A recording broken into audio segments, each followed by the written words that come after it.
Buenos días, soy la doctora Lucía Ruggeri y vamos a realizar la resolución de la actividad virtual del caso clínico presentado en la plataforma. Bueno, en esta instancia de resolución vamos a mencionar los datos positivos, puesto que ustedes ya han tenido la ocasión de leer el caso clínico y de realizar su propia resolución y la búsqueda de la bibliografía. Entonces decíamos que es un paciente varón de 45 años de edad que se interna por antecedentes de disminución de la sensibilidad en miembros inferiores, artralgias de rodillas, hombros, muñecas, como datos más importantes, tenía el antecedente de episodios febriles, tos seca y falta de aire a esfuerzo moderado. Y como antecedente el paciente tenía un asma de reciente diagnóstico y de difícil control, puesto que requería rescates periódicos con corticoides. Como otro antecedente, el paciente padecía además rinitis alérgica, sinusitis crónica y poliposis nasal. Al examen físico del ingreso llamaba la atención y se corroboraba que el paciente tenía fiebre, que estaba taquicárdico, que estaba con una taquipnea y que en la ocultación teníamos expiración prolongada, roncus, sibilancia, estertores crepitantes bilaterales y por el momento tenía una saturación aceptable. En la analítica que se le solicita de entrada, lo que llamaba la atención era la leucocitosis con una importante eosinofilia, tanto en valores relativos como en valores absolutos. Sus reactantes de fase aguda estaban muy elevados, 102 milímetros en la primera hora para la eritrosedimentación y una PCR de 60 miligramos por decilitro, y tenía hasta el momento su función renal y su hepatograma que estaban conservados. En relación a la radiografía de tórax, habían infiltrados pulmonares bilaterales y en la radiografía de los senos paranasales se observaba, en realidad es una tomografía, inicialmente una radiografía y luego una tomografía, una sinusitis bilateral. Estas son las imágenes con las que contábamos. Tenemos en la radiografía la observación de la sinusitis bilateral bastante acentuada, que lo corroborábamos en la tomografía de senos paranasales y tanto en la radiografía y mucho más en la tomografía, en la ataque helicoidal de alta resolución del pulmón, observábamos esos infiltrados. Es importante ver la permanencia de los mismos. Muchas veces estos infiltrados son fugaces o transitorios, lo cual nos agrega un dato a nuestra marcha diagnóstica. Llegado el caso clínico a estas instancias, la pregunta era: mencione los hallazgos más relevantes en el paciente, que es lo que hemos realizado hasta ahora, qué otros estudios solicitaría y, considerando lo mencionado, qué diagnóstico sindromático realizaría. Mencione al menos 3. Entonces, realizando un resumen sindromático, diríamos que es un paciente de 45 años de edad, de sexo masculino, que tiene un compromiso sistémico de su estado general, consistente en síndrome febril, una probable neuropatía, la aparición de púrpura, que la vemos en su evolución, de asma, poliposis y otros antecedentes alérgicos, y asma, que es importante, de reciente comienzo y de difícil control, y en su analítica los datos que llaman la atención hasta el momento serían la leucocitosis, la eosinofilia acentuada, el aumento de los reactantes de fase aguda, los infiltrados pulmonares en la radiografía, en la tomografía, la poliposis y la sinusitis. Entonces tratamos de hacer diagnósticos diferenciales. Este es un modo bastante frecuente en la que nos manejamos los médicos, tratando de ayudarnos con la literatura, con la bibliografía, con nuestros propios esquemas. Entonces tratamos de diferenciar qué cosas podría tener este paciente y nos planteamos que podría tener desórdenes alérgicos porque tiene asma, porque tiene rinitis, porque tiene sinusitis, porque tiene poliposis, pero claro, es un asma de reciente comienzo y además el paciente tiene un componente inflamatorio sistémico. No coincidiría solamente con este diagnóstico. En relación a hipersensibilidad a drogas no tenemos hallazgos físicos, no tiene el antecedente. En relación a las infecciones es poco probable, el componente es muy sistémico, igualmente no las descartamos de entrada, y entre los procesos infecciosos que podrían llegar a producir más eosinofilias, en nuestro medio frecuentemente nos encontramos con triquinosis, fasciola y estrongiloides estercolaris, no son tan infrecuentes. Nos planteamos también si puede tener una neoplasia asociada a una proliferación exagerada de los eosinófilos y en realidad los linfomas de Hodgkin, las leucemias mieloides, las leucemias linfoblásticas, el síndrome de Sézary, para el cual le faltan criterios clínicos, podrían tener eosinofilia, o las no hematológicas, que también podemos llegar a ver, como el adenocarcinoma gástrico, por ejemplo, o los carcinomas de células escamosas, que tienen descritas en ese contexto eosinofilias. Luego nos planteamos si el paciente tiene enfermedades reumatológicas, como sarcoidosis, como una enfermedad inflamatoria intestinal, como desórdenes linfoproliferativos autoinmunes o una vasculitis sistémica, que yo creo que para todos nosotros es el diagnóstico que más se aproxima, u otros como exposiciones a radiación, embolias grasas, etcétera, en cuyo contexto menos frecuentemente, pero como un hallazgo, han sido descritos algunas de estas circunstancias y sobre todo eosinofilia. Yo creo que a esta altura todos coincidimos en que, por lo menos en nuestra aproximación diagnóstica, debemos considerar una vasculitis y entre ellas un síndrome de Schur-Strauss. Entonces, después de haber establecido nuestros diagnósticos sindromáticos, algunos probables diagnósticos diferenciales, solicitamos una serie de estudios que nos permitan aclarar nuestras presunciones diagnósticas. Pedimos inmunológico, rara vez, pero puede pasar que un lupus eritematoso se presentara así, y si estamos pensando en una vasculitis sistémica asociada a ANCA, pues vamos a pedir los anticuerpos anticitoplasma de neutrófilos, P y C. La pregunta es si se piden por separado. En realidad los pedimos por separado con la técnica de inmunofluorescencia, pero la lectura se hace sobre una misma placa, porque lo que buscamos son en el suero del paciente la presencia de anticuerpos dirigidos contra los gránulos azurófilos de los neutrófilos y vamos a obtener diferentes patentes. Esta técnica se hace por inmunofluorescencia y luego vamos a pedir ELISA dirigido contra los blancos de estos ANCA, que son las mieloperoxidasa y la proteinasa 3. ¿Se piden juntos de entrada? Podría ser una buena pregunta. En realidad, en general lo solicitamos juntos. La otra gran pregunta sería, ¿por qué no pedimos directamente en el ELISA? En algunos lugares se solicita directamente el ELISA.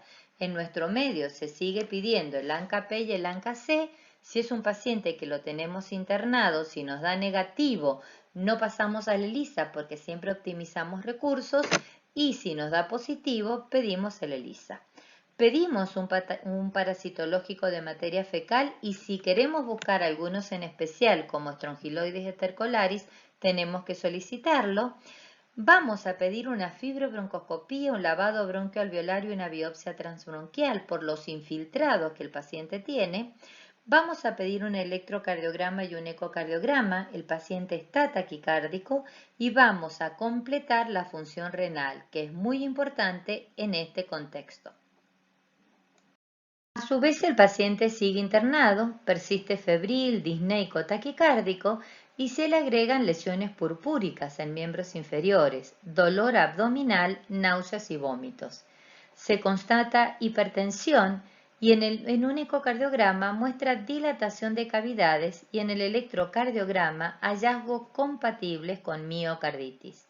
El sedimento de orina nos informa hematuria, proteinuria y comienza a desmejorar su función renal. Habíamos mencionado los hallazgos de laboratorio renales y la biopsia pulmonar nos informa tejido pulmonar con infiltrado inflamatorio intersticial e intraalveolar con evidencia de abundantes eosinófilos y una vasculitis necrotizante. El laboratorio informa todo negativo excepto el ANCA-P por inmunofluorescencia, que podemos observarlo acá en el ángulo inferior, la imagen de la derecha y el pedido de ELISA de anti-mieloperoxidasa. En realidad pedimos los dos, más típico del ANCA-P es la positividad contra la mieloperoxidasa, pero a veces podemos tener algunas excepciones y el ELISA nos informa que es reactivo en títulos elevados.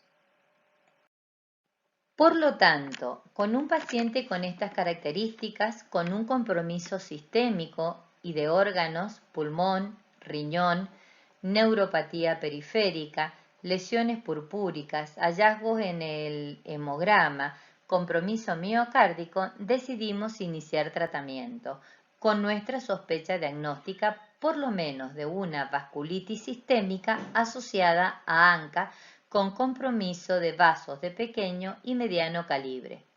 Decidimos iniciar, una vez que tenemos los resultados, corticoides.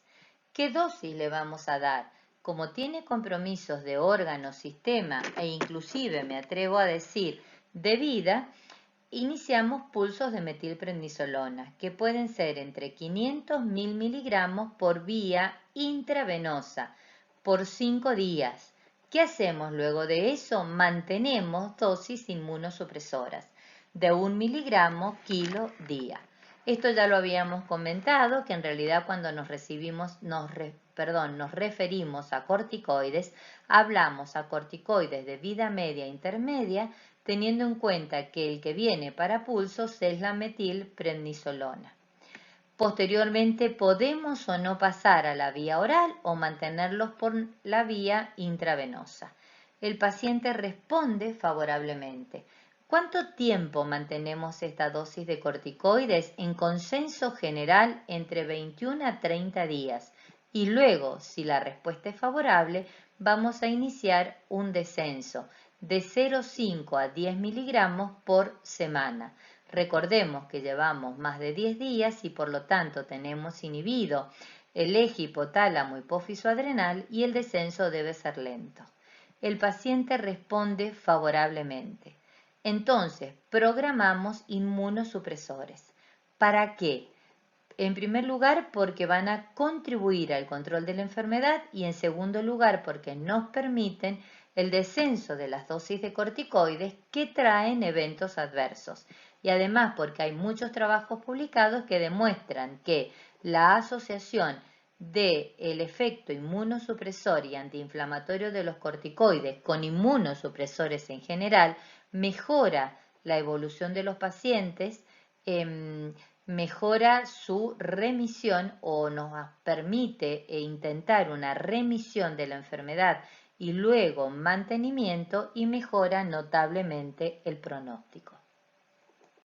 Bueno, en esta última parte de la resolución del caso clínico creo que todos coincidimos que el diagnóstico es una vasculitis de Sjögren-Strauss.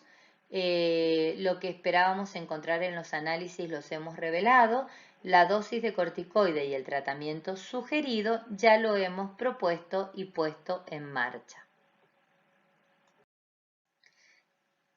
¿Qué podemos mencionar del síndrome de Sjögren-Strauss?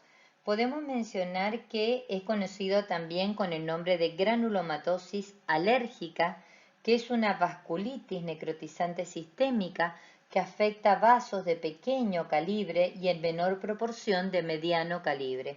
Su descripción data desde el año 1951, donde dos anatomopatólogos, Jacob Schur y Lot Strauss, describieron este proceso. Posteriormente, y ya los vamos a ver los criterios, la Academia Americana de Reumatología define la enfermedad mediante criterios clasificatorios que siguen siendo los más aceptados en la actualidad.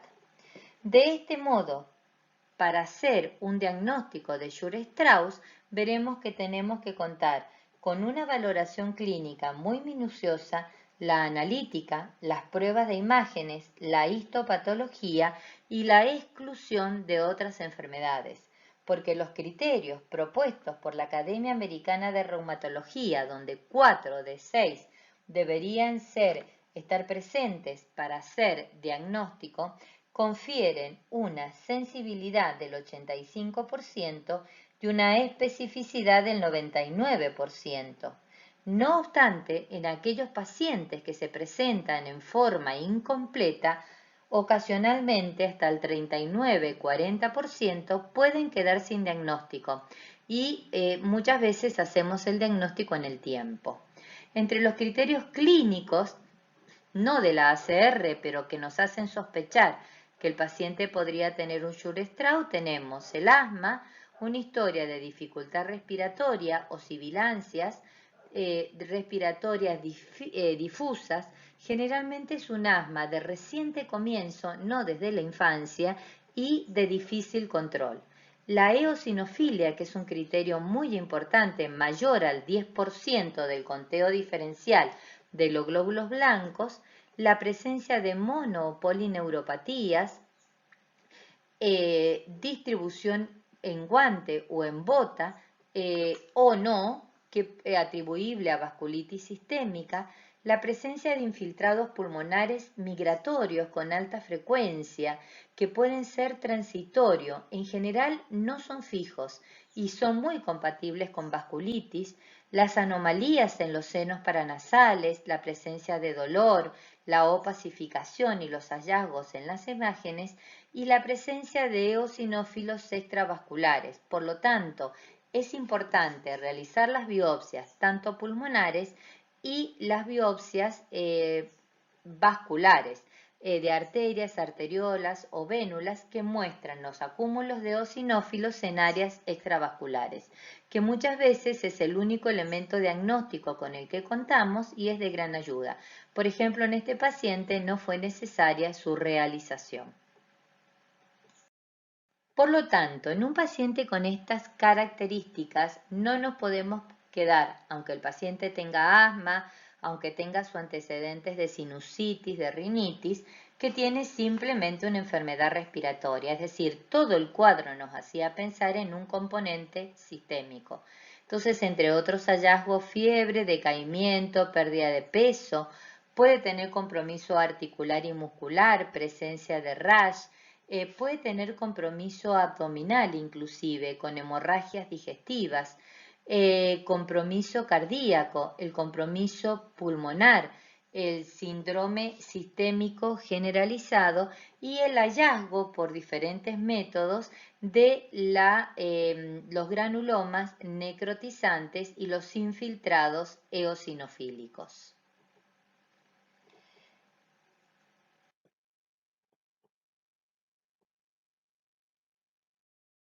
En relación a la patogenia del Schur-Strauss, sabemos que es de causa desconocida.